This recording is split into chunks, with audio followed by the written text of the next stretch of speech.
जय शनिदेव, जय हिंद, जय भारत। नमस्कार दोस्तों, आपका श्री हरि कृपा चैनल में स्वागत है। आज का हमारा विषय है क्या हनुमान जी की भक्ति करने से अगर किसी की शादी नहीं हो रही तो उसकी शादी होती है क्या? अगर किसी के घर में रिश्ते टूटते हैं, वाद विवाद होता है तो हनुमान जी की भक्ति करने से उसके घर के जो टूटे हुए जो रिश्ते होते हैं वो क्या एक हो जाते हैं? इसके बारे में आज हम चर्चा करने वाले हैं, विश्लेषण करने वाले। तो हमारी वीडियो को पूरा देखिए, ध्यान से देखिए, अंत तक देखिए दोस्तों, तभी आप ये बात समझ पाओगे। क्या है दोस्तों कि देखिए, अभी ये जो दुनिया है, हम मानव है, ये पृथ्वी लोक है, ये मृत्यु लोक है, हम मानव है, ठीक है, हम मनुष्य है। तो मनुष्य को किसने बनाया है? तो मनुष्य को देवताओं ने बनाया, जो त्रिदेव है, जो देवता है, उन्होंने मनुष्य को बनाया, उन्होंने पृथ्वी को बनाया। क्या?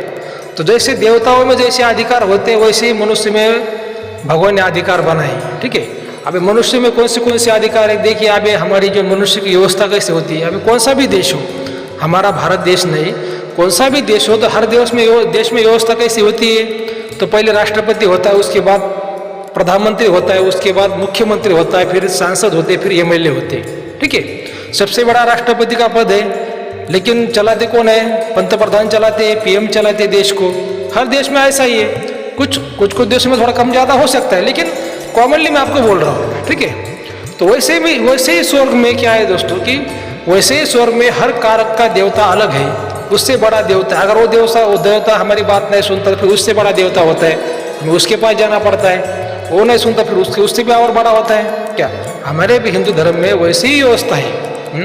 अभी मान लीजिए कि आपको अभी प्यास लगी, आपके गांव में पानी पीने का पानी नहीं आता, तो आपको कहाँ पर जाना पड़ेगा?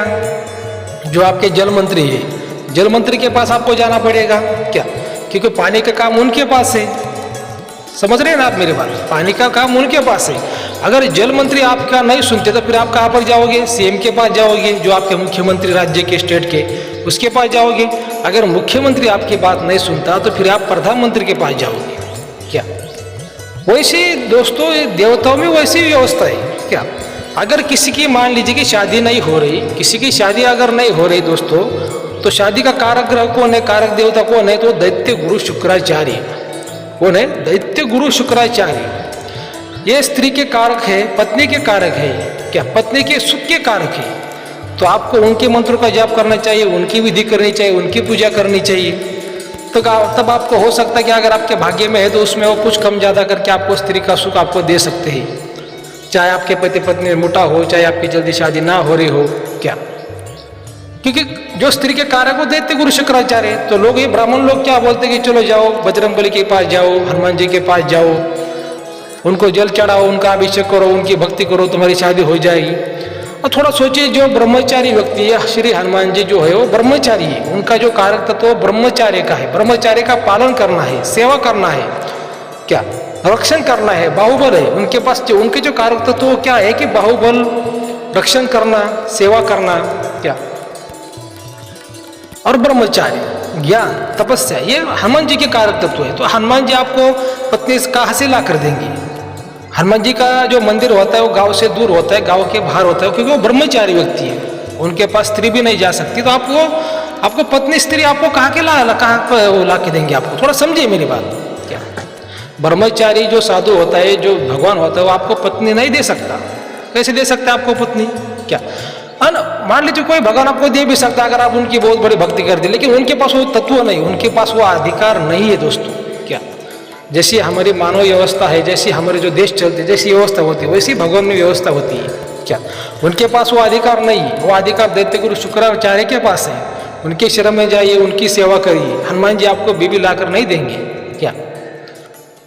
और दैत्य गुरु, मान लीजिए आपने दैत्य गुरु शुक्राचार्य की आपने भक्ति की, सेवा की, अगर वो आपके नहीं सुन रहे तो फिर आपको कहाँ पर जाना पड़ेगा? आपको श्री हरि नारायण के पास जाना पड़ेगा, क्योंकि श्री हरि नारायण ये पालन करता है, वो दुनिया को चलाते हैं, पालन करते हैं, दुनिया को चलाते हैं। जैसे हमारे देश में PM देश को चलाते हैं, राष्ट्रपति तो सबसे बड़े, लेकिन चलाते कौन है देश को? PM चलाते हैं। वैसे श्री हरि नारायण से बड़े भगवान शिव है। मान लीजिए भगवान शिव राष्ट्रपति है, ठीक है, लेकिन चलाते कौन है? नारायण चलाते इस दुनिया को। तो आपको नारायण के पास जाना पड़ेगा, ठीक है ना। अगर नारायण भी आपके नहीं सुन रहे तो आपको भगवान शिव के पास जाना पड़ेगा।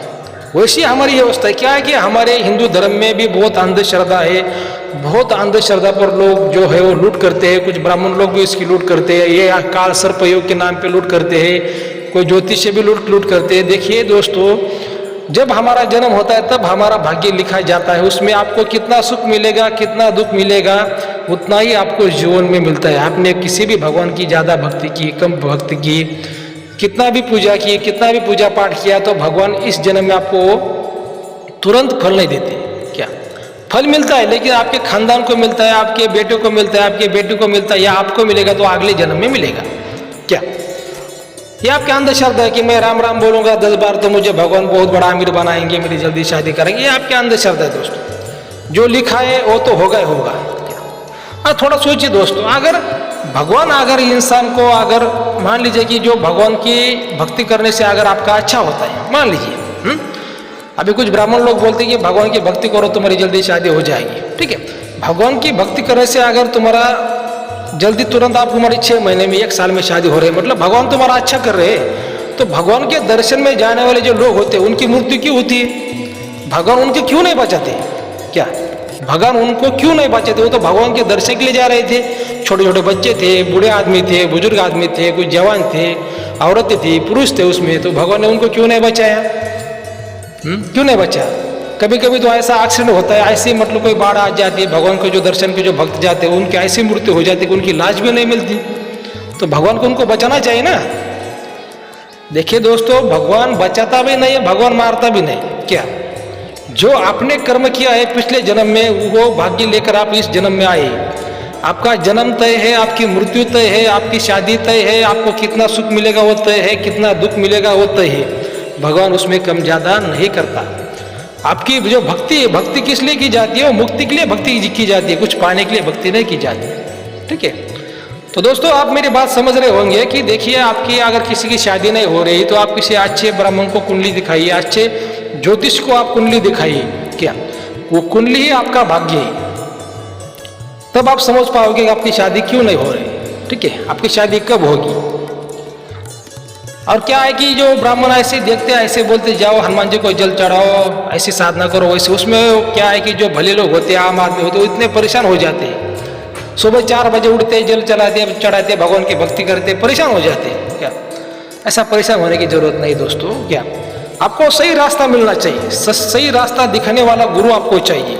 क्या तभी आपका उसमें भला होगा। आप जो मेहनत कर रहे हैं, जो भक्ति कर रहे हो, आपके सही रास्ते पे जा रहे हैं, ये भी आपको मालूम नहीं। आप सिर्फ अंधश्रद्धा में चल रहे हैं, इसका कोई भी मतलब नहीं। दोस्तों, हनुमान जी के तत्व आप समझ गए हैं कि हनुमान जी ब्रह्मचारी व्यक्ति है। ठीक है, आपकी वो शादी नहीं करा सकते, आपको दैत्य गुरु शुक्राचार्य के पास जाना पड़ेगा, तभी आपके जीवन में कुछ आपको स्त्री का सुख मिलेगा। उनके मंत्रों का जाप करिए, उनकी कुछ भक्ति करिए, उनके जो कुछ यज्ञ है, कुछ हवन है वो करिए। ठीक है, शुक्र ग्रह की शांति करिए दोस्तों। तो दोस्तों, आपको वीडियो कैसा लगा? आपको अगर अच्छा लगा है तो हमारे चैनल को सब्सक्राइब जरूर करिए। धन्यवाद।